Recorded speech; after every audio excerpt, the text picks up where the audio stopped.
Running through the old colonial heart of the city, the Boulevard 30th of June is Kinshasa's main east-west thoroughfare.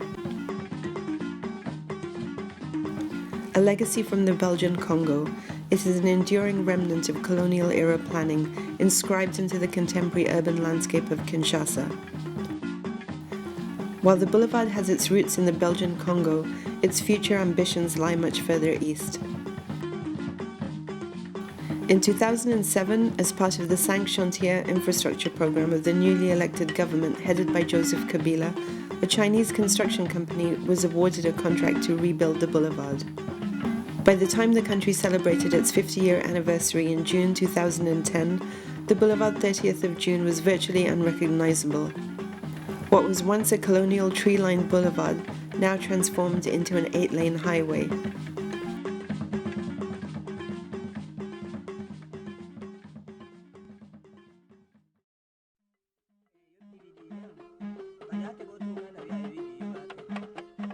The Boulevard 30th of June started life in the final years of the 19th century as a railroad right-of-way linking the settlements of Leopoldville and Kinshasa. Sitting on the south bank of the Congo River near the Pool Malabo, the original settlement of Leopoldville was established by Henry Morton Stanley in 1881, when he returned to the Congo under the patronage of King Leopold II of Belgium. 2 years later, in 1883, Stanley established a second post a few kilometers upriver, at the village of Shasha in present-day Gombe.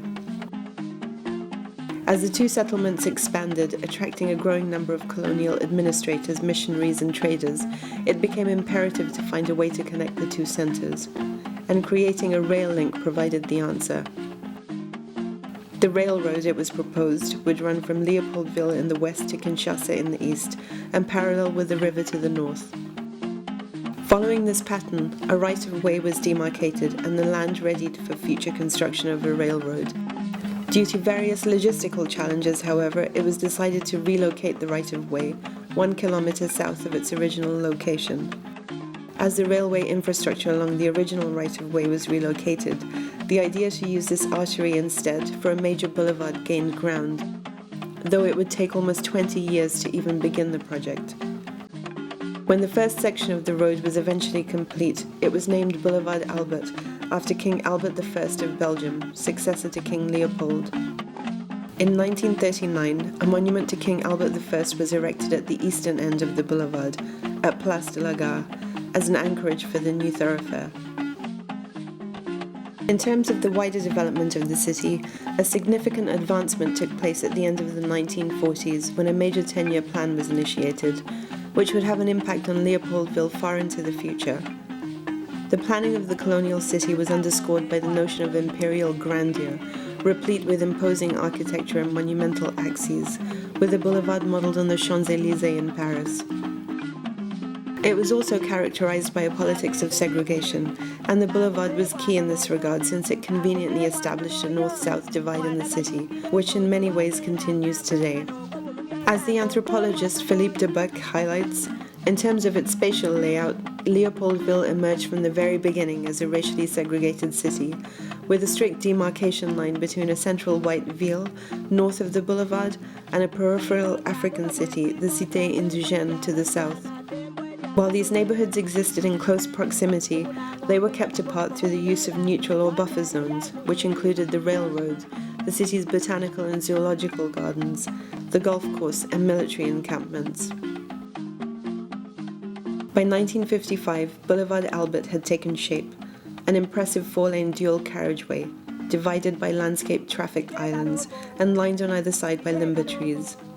After independence in 1960, the Boulevard Albert was renamed Boulevard 30th of June, commemorating the day that Congo gained its independence from Belgium. 6 years later, the name of the city itself was changed from Leopoldville to Kinshasa. Despite the name change, the boulevard retained much of its former character. It was not until 2007 and the 5 Chantier proposal by Kabila that the road underwent a major facelift. A Chinese company was awarded the contract to widen the boulevard to an 8-lane highway. The new road, barely complete, was virtually unrecognizable by the time of the 50th year Independence Day celebrations in 2010.